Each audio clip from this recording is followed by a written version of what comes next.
So this was the Buddha's last rains retreat in Baisali here.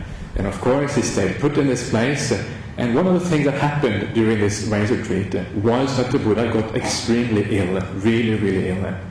And of course the Buddha was getting very old at this stage. He was basically 80 years old. His body was starting to fall apart. There's a famous phrase in the Sutta where the Buddha says that my body is like an old cart. It's as if it's held together by straps, in the same way that an old cart is held together by straps. I've come to the last stage of my life. This is what the Buddha says.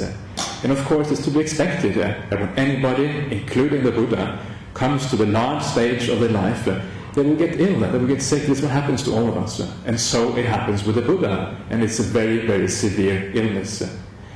And when this happens, his loyal lieutenant or attendant, Venerable Ananda, gets very upset, and he gets very confused, because he reckons that the Buddha, this shouldn't happen to the Buddha, or at least the Buddha should say something to the Sangha and to the people around him before he passes away.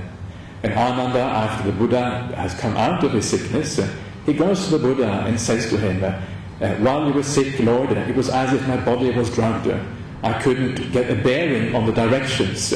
I couldn't even remember the Dhamma. That's how bad I was feeling at the time.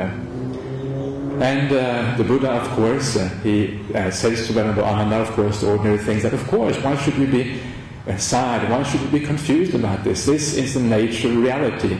Whatever has come into being must also pass away. The physical body of the Buddha, of course, death has to happen at some stage, and illness.